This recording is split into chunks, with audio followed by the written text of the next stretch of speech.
cinétique de l'oxydation de l'ion iodure. À la date égale à 0, on mélange V1 égale 50 ml d'une solution aqueuse d'iodure de potassium, K plus M- à C1 égale 0,5 mol par litre. Et V2 égale 50 ml d'une solution de peroxyde disulfate de potassium, 2K plus S2O8 à C2 égale 0,5 mol par litre. Il y a oxydation de l'ion iodure par l'ion peroxyde disulfate, S2O8 S2O8 plus 2 et moins donne I2, l'iode, I2 plus 2 SO4 de moins. Une méthode appropriée permet de poursuivre l'évolution de la concentration de l'iode I2 dans le mélange en fonction du temps. 1. Déterminer la concentration des ions iodure à l'instant du date t égale 400 secondes. 2. Montrer que la vitesse de réaction cyclique, V du t est égale la dérivée par rapport au temps de la concentration de l'iode I2. 3. Calculer la vitesse de réaction à l'instant t égale à 0 et à l'instant t égale 2000 secondes et déterminer le temps de demi-réaction T1 demi. 1. La concentration des ions iodure à la date t égale 400 secondes. Concentration des ions et moins iodure à la date t égale 400 secondes. On a l'équation de la réaction. Les ions peroxyde du sulfate, S2, O8 de moins, plus les ions iodure, 2 et moins, on obtient l'iode, I2, plus les ions sulfate, de SO4 de moins. À t égale à 0, dans l'état initial, on a N0 des ions peroxyde du sulfate, S2O8 de moins, et on a une quantité N0 des ions iodure et moins, ici 0, 0. À une date T, dans un état intermédiaire, où l'avancement X, la quantité des ions peroxyde du sulfate qui reste, c'est N0, S2O8 de moins, moins X, car le coefficient stoichiométrique 1. Et la quantité des ions iodure qui reste, c'est N0 et moins 2x, car le coefficient stoichiométrique 2. Et la quantité de l'iode formée, c'est x, le coefficient 1. Et la quantité des ions sulfate formés, 2x, car le coefficient 2. L'équation est équilibrée. À l'état final, à t final, au lieu de x, au lieu de l'avancement x, on a l'avancement x max. Donc, N0, S2, O8 de moins, moins x max. N0 et moins 2x max. Ici, x max, 2x max. On cherche la concentration des ions iodure et moins à une date t égale 400 secondes dans un état intermédiaire. Dans un état intermédiaire, on a la quantité des ions iodure qui reste N0 et moins 2x. Donc on a N1 des ions iodure restantes, la quantité restante des ions iodure est égale à N0, la quantité initiale des ions et moins 2x. Je divise cette égalité par le volume V de mélange qui est égal à V1 plus V2 qui est égal à 50 ml plus 50 ml qui est égal à 100 ml. Donc, la quantité restante des ions iodure et moins sur le volume V est égale à la quantité initiale des ions et moins, la quantité initiale des ions iodure et moins sur le volume V moins 2x sur le volume V. Et x, c'est la quantité de I2 d'après le tableau. Donc, et ce rapport, c'est la concentration des ions iodure et moins à une date t est égale.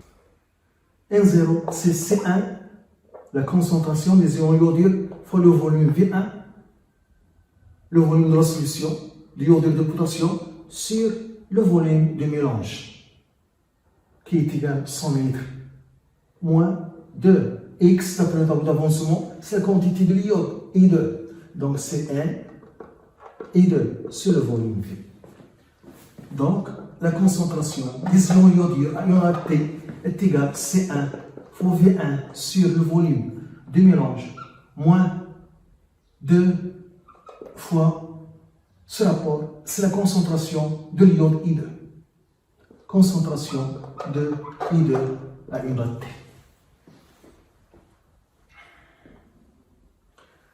À la date, T est égal à 400 secondes. On lit sur la courbe qui est donnée, la concentration de l'iode I2 est égale à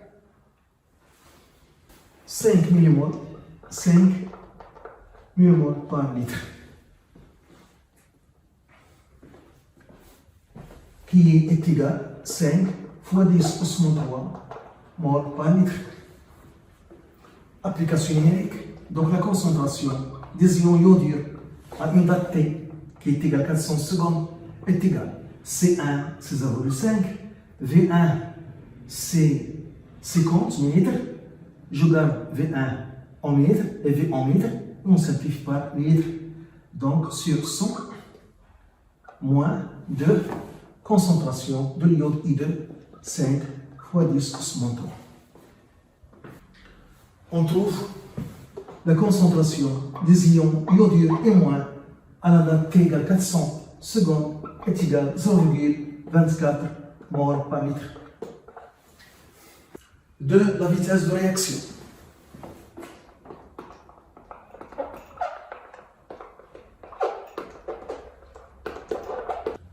On a par définition la vitesse de réaction à la date T est égale à 1 sur V vers le volume du mélange fois la dérivée par rapport au temps de l'avancement X. V, c'est le volume du mélange. C'est V1 plus V2 qui est égal à 100 litres. D'après le tableau d'avancement, la quantité de I2 c'est X. Donc on a, d'après le tableau, la quantité de l'iode I2 est égale à X. Donc je remplace X par la quantité de I2. Donc la vitesse de réaction est égale à 1 sur le volume du mélange, la dérivée de la quantité de I2 par rapport au temps. Le volume du mélange est constant, donc je peux l'introduire dans la dérivée. Donc la vitesse de réaction, VT, est égale à D sur dt, la quantité de I2 sur le volume V. Et ce rapport, c'est la concentration de l'iode I2 à une date T. Donc la vitesse de réaction est égale à la dérivée de la concentration de l'iode I2 par rapport au temps. 3. La vitesse de réaction à la date T égale à 0 et à la date de 1000 secondes. La vitesse de réaction à T égale à 0 et à T égale 2000 secondes. À T égale à 0. D'abord, on a la vitesse de réaction V de T est égale à la dérivée par rapport au temps de la concentration de l'iode I2. V à T égale à 0 est égal à la dérivée par rapport au temps de la concentration de l'iode I2 à T égale à 0. Et cette dérivée, la valeur de cette dérivée, c'est la valeur du coefficient directeur de la tangente à la courbe à T égale à 0. Et la valeur de cette dérivée, c'est la valeur du coefficient directeur de la tangente à la courbe à T égale à 0. Donc, est égal, donc, il suffit de calculer le coefficient directeur de la tangente à la courbe à T égale à 0.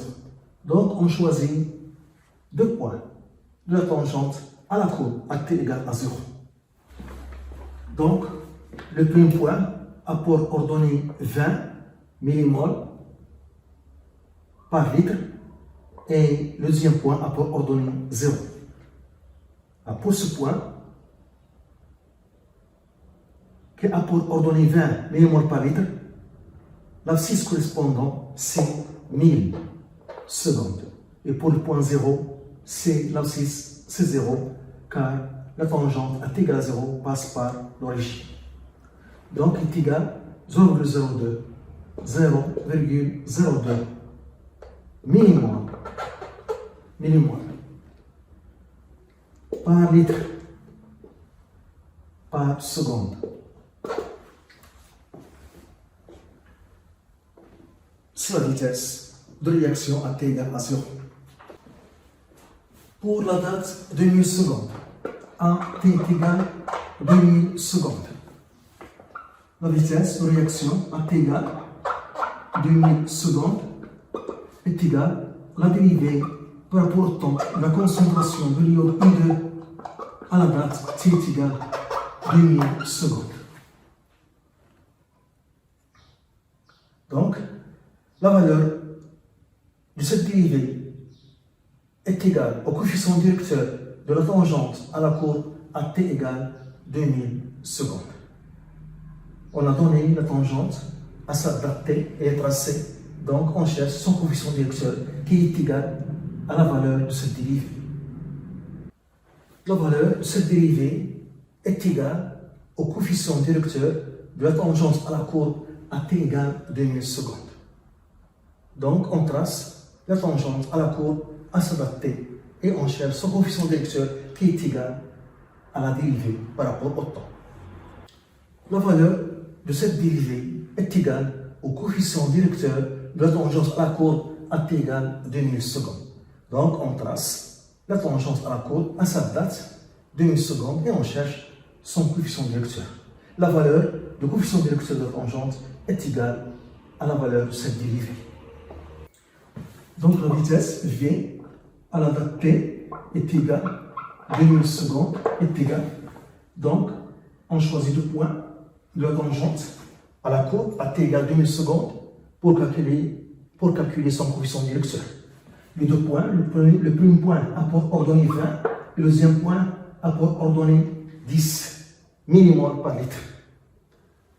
Pour le point qui est apport ordonnée 20 millimoles par litre, l'abscisse correspondant c'est 4000 secondes. Le point qui est apport ordonnée 10 millimoles par litre, l'abscisse correspondant c'est 400.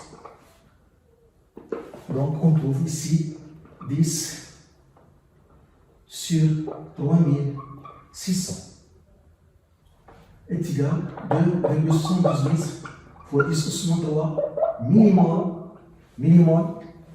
par litre par seconde. On a gardé les valeurs en millimoles. La vitesse de réaction à t égale à 0, c'est 0,02 millimoles par litre par seconde. Et à la date t égale 2000 secondes, il devient 2,78 fois 10 sur 3 millimoles par litre par seconde. On remarque que la vitesse de réaction diminue au cours du temps. La vitesse de réaction diminue au cours du temps car les concentrations réactives diminuent. La vitesse de réaction diminue au cours du temps. Au cours du temps. Car les concentrations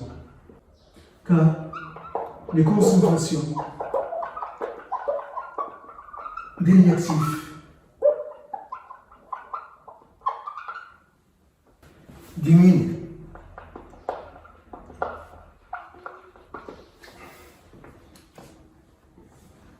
Le temps de demi-réaction qui est un demi. Le temps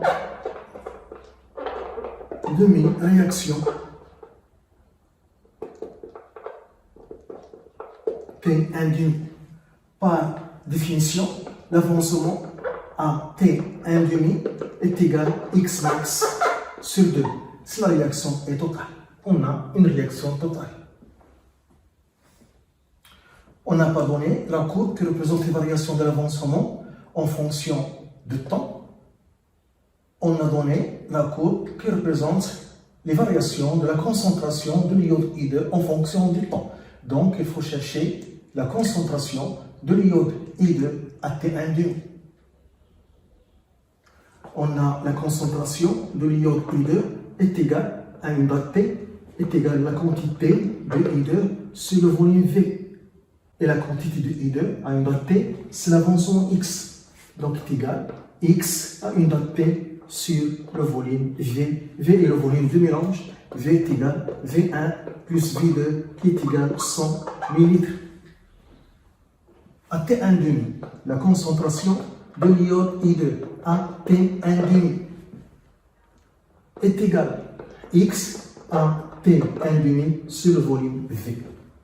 Et X à T1,5, par définition, c'est X max sur 2. Donc, X max sur 2V. Il faut chercher X max. Donc, si peroxyde disulfate est limitant, S2O8 de moins est limitant, donc on a N0, S2O8 de moins X max, X1 max est égal à 0. Donc X1 max est égal à la quantité N0 initiale de S2O8 de moins qui est égal C2 fois V2 après les données. Application numérique, X1 max est égal C2 0,05 V2 50 ml en litre fois 10 puissance 3, ce qui donne 2,5 fois 10 puissance 3 mol.